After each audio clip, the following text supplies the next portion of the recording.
अस्सलाम वालेकुम एवरीवन। आज की इस वीडियो में हम देखेंगे planning and administering classroom test. Plan किस तरह से करते हैं और इसके कुछ एस्पेक्ट्स हैं जो कि हम सबसे पहले प्लानिंग एंड टेस्ट पे देखेंगे। सप्लाई टाइप टेस्ट आइटम्स कैसे बनाए कैसे जाते हैं, how do we write them, and administering a test and scoring a test.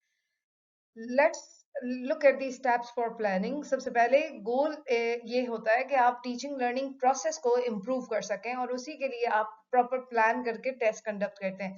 तो आपका जो पर्पस है वो पहले आप डिटरमिन करें कि आपका क्या पर्पस है जो इस टेस्ट को आप लेना चाह रहे हैं, जो बनाना चाह रहे हैं, और फिर उसको जब आप डेवलप करें तो डेवलप करें उसको विद सम स्पेसिफिकेशन, किसी न किसी स्पेसिफिक कंटेंट पे आप उसको डेवलप करें।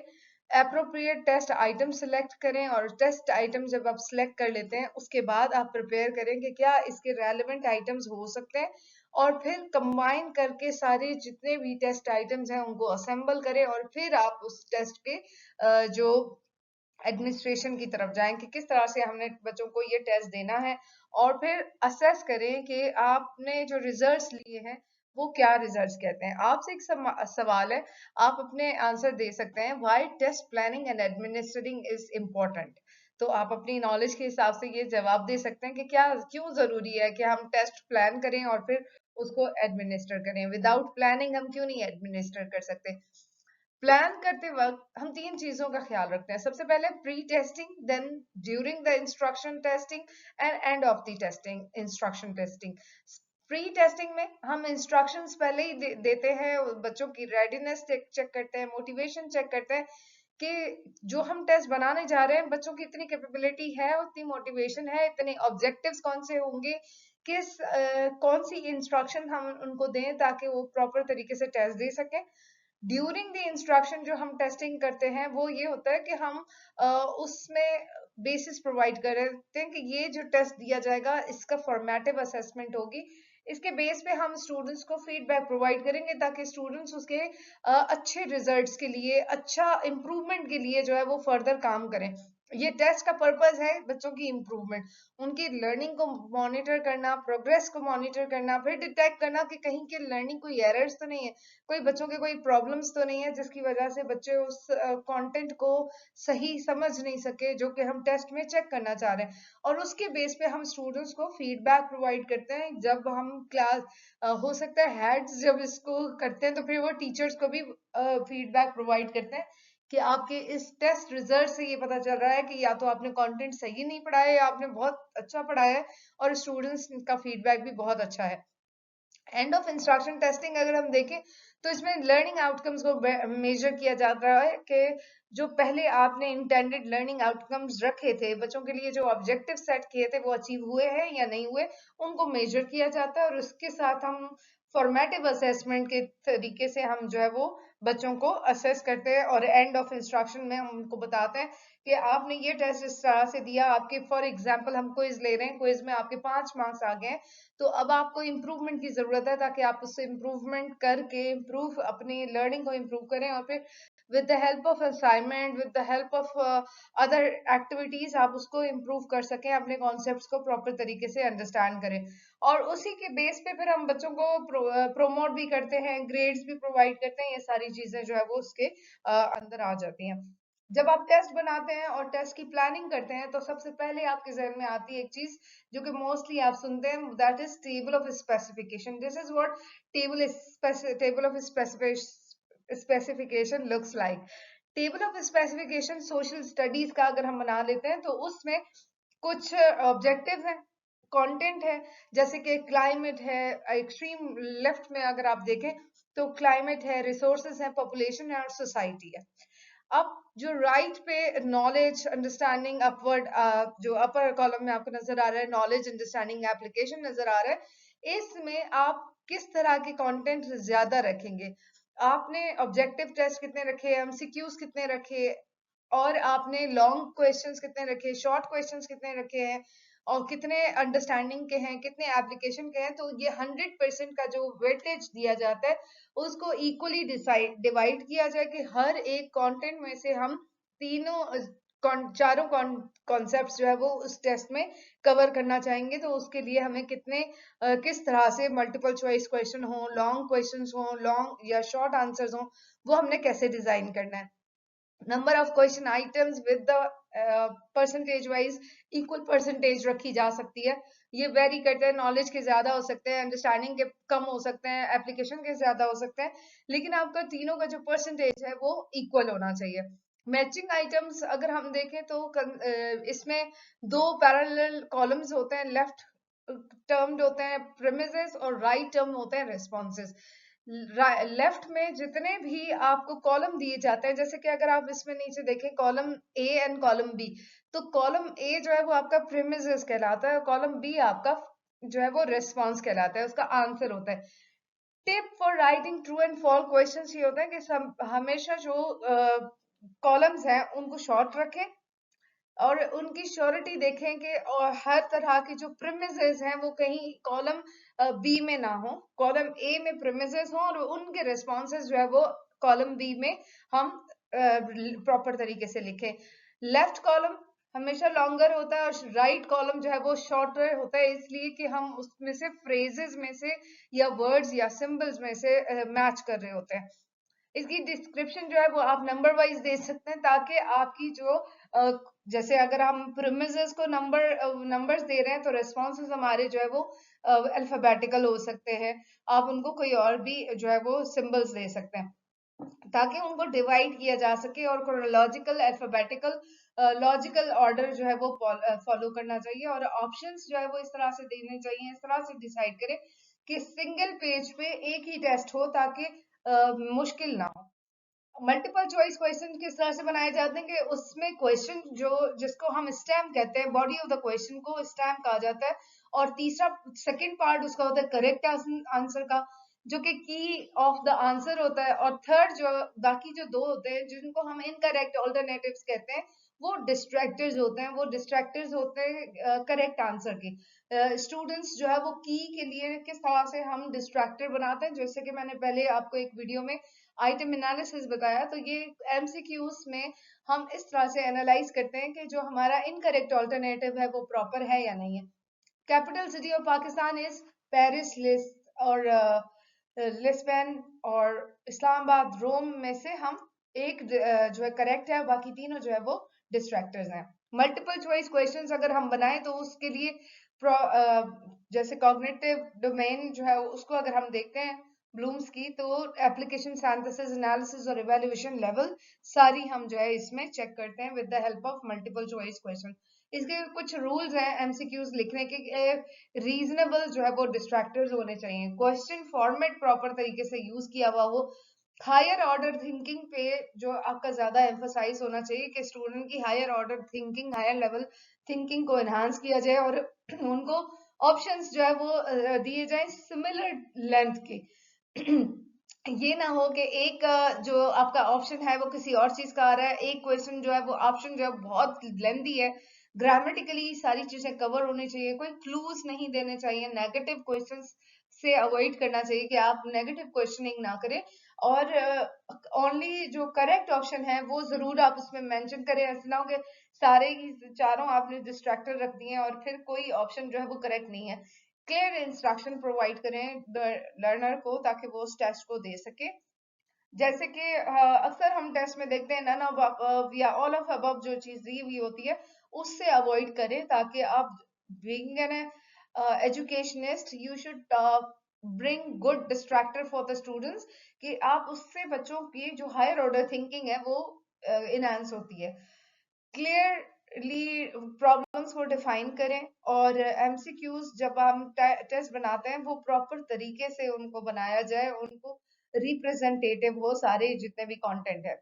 उसके बाद अगर हम सप्लाई टाइप आइटम्स में देखें तो हमें सप्लाई टाइप जो टेस्ट होते हैं उसमें नॉलेज कॉम्प्रिहेंशन और higher order, higher level outcomes achieve करने होते हैं, क्योंकि हम इसमें कंप्लीट करते हैं। For example fill in the blanks है, capital city of Pakistan is, अब बच्चे कोई सा भी लिख सकते हैं, कराची लिख सकते हैं, हैदराबाद लिख सकते हैं, इस्लामाबाद लिख सकते हैं, ये तभी लिख पाएंगे जब उनके पास वो नॉलेज होगी। इसको लिखने के जो कंप्लीशन के आइटम्स होते हैं उनको लिखने का टिप ये है कि आप सिंगल वर्ड आंसर जो है वो यूज करें, प्रॉब्लम को स्टेट करें प्रॉपर तरीके से, प्रिसाइज एक्यूरेट लैंग्वेज यूज होनी चाहिए, सेंसलेस स्टेटमेंट यूज नहीं करेंगे, और कोई भी इन यूनिट्स जो है वो उनके नंबर्स जो है वो जरूर इंडिकेट कर सकते हैं, कि आप इंडिकेट करके बताएं कि यूनिट 5 में ये सवाल है, ये कॉन्सेप्ट है, इसका आंसर ये बताएं।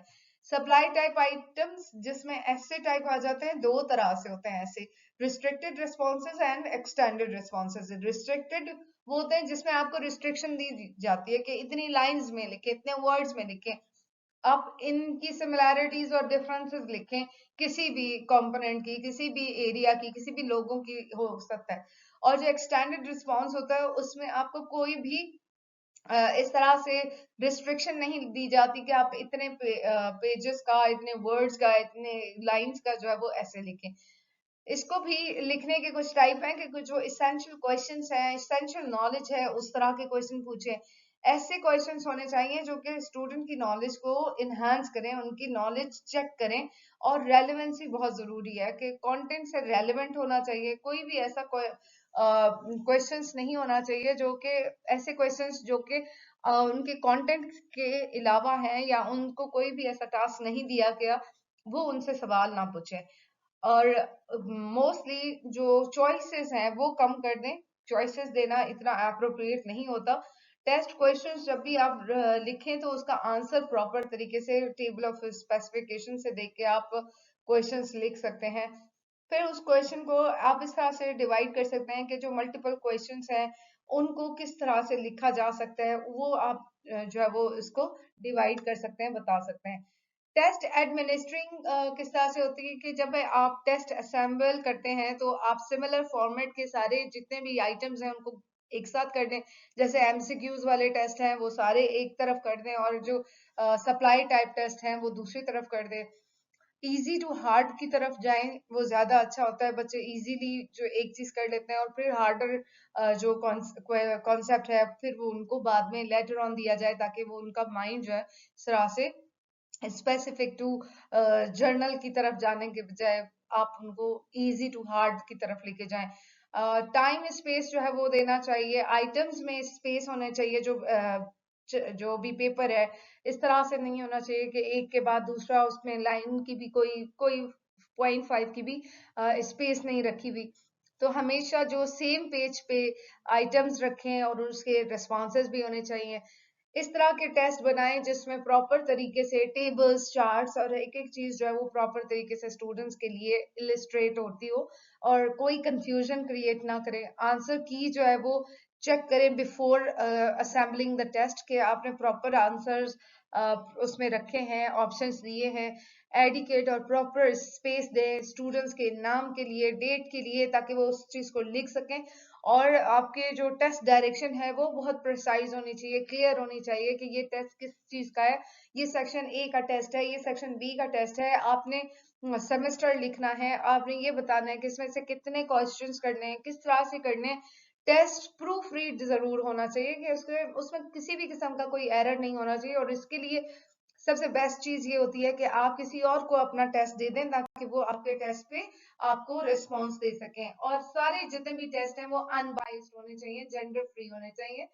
जब आप टेस्ट एडमिनिस्टर करें तो रिप्रोडक्शन ऑफ द टेस्ट देखें कि जो प्रैक्टिकल स्टेप्स हैं फॉर प्रिंटिंग के, प्रिंट गलत तो नहीं हुई, लार्ज नंबर्स तो नहीं आ गए, पूरी प्रूफ रीडिंग उसकी बहुत जरूरी है। फोटोकॉपी कराते वक्त प्रॉपर तरीके से देखें, अच्छे क्वालिटी का प्रिंटर और पेपर जो है वो प्रिंटिंग जो है वो अच्छी होनी चाहिए, उसका ओरिजिनल टेस्ट जो है वो उसकी कस्टडी आपके पास होनी चाहिए। बीइंग अ टीचर आप हर एक को ना उसको दे दे, और बहुत केयरफुली आप उसके सेट्स बनाएं ताकि स्टूडेंट्स को हम पहुंचा सके, अपने स्टूडेंट्स को हम उसको दे सकें, डिपार्टमेंट में जमा करवा दिया जाए ताकि डिपार्टमेंट उसको डिसैमिनेट करे। और फिर फर्दर उसकी जो कॉन्फिडेंशियलिटी है उसको इंश्योर करना बहुत जरूरी है।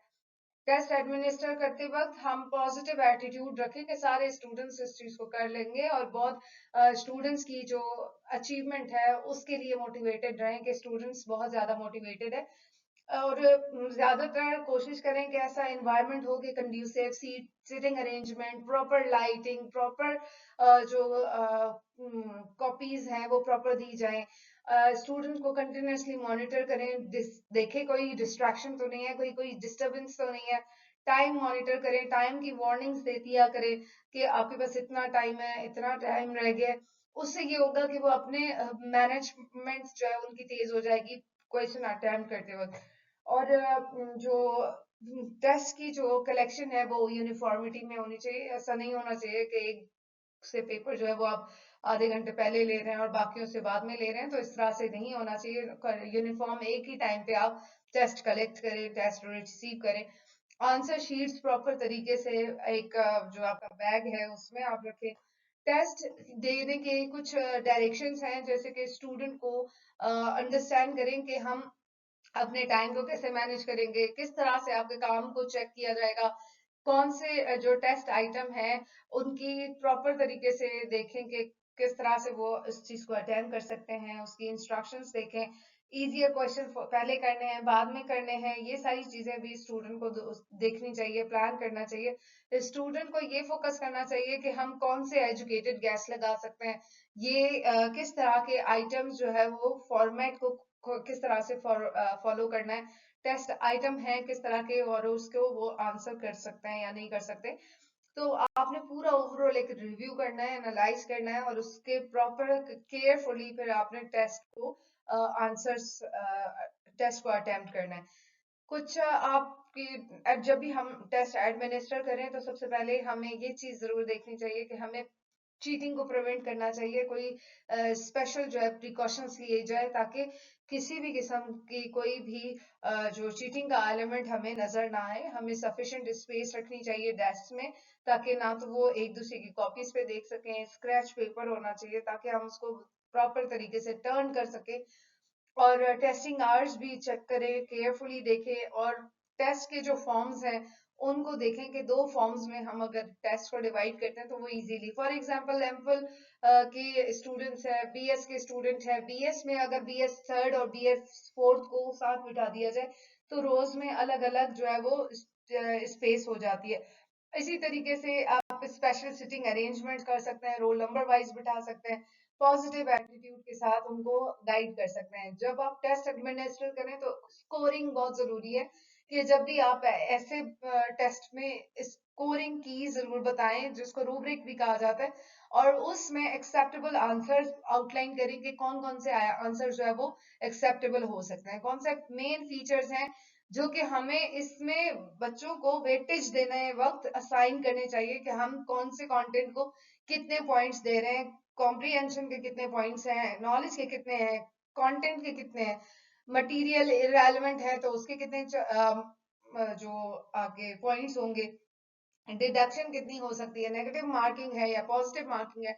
ये सारी चीजें, नेगेटिव मार्किंग नहीं है, सिर्फ आप वो उनको वो भी बता दें कि इसमें नेगेटिव मार्किंग नहीं होगी तो वो अपने गैस लगा सकते हैं। क्वेश्चन को थ्रू जो थॉरो जो है वो स्टडी करना बहुत जरूरी है, और फिर आप उसको मार्क करें। जब आप इसको स्कोरिंग करते हैं आइटम टेस्ट की, तो आप ये देखें कि आपके पास जो रूब्रिक और स्कोरिंग क्राइटेरिया है वो कौन सा है, और किस पॉइंट पे आपको कितने पॉइंट्स प्रोवाइड करने हैं, वो सारी चीजें अप्रोप्रिएट डिस्क्रिप्शन और फैक्टर्स जो है वो प्रॉपर तरीके से दिए जाए। कोई पेनल्टी या एक्स्ट्रा क्रेडिट देने की भी जरूरत नहीं है। आप अननेसेसरी इंफॉर्मेशन भी इग्नोर करें कि अगर आपको कहीं से मिल रही है। तो इस तरह से आप प्रॉपर तरीके से टेस्ट को ना सिर्फ प्लान कर सकते हैं बल्कि एडमिनिस्टर भी कर सकते हैं। आपसे फिर से एक सवाल है कि how a test can be made effective through planning and administering it. कि आप जब एडमिनिस्टर करते हैं या फिर आप टेस्ट को जब प्लान करते हैं तो वो किस तरह से इफेक्टिव हो सकता है। Thank you so much for watching this video.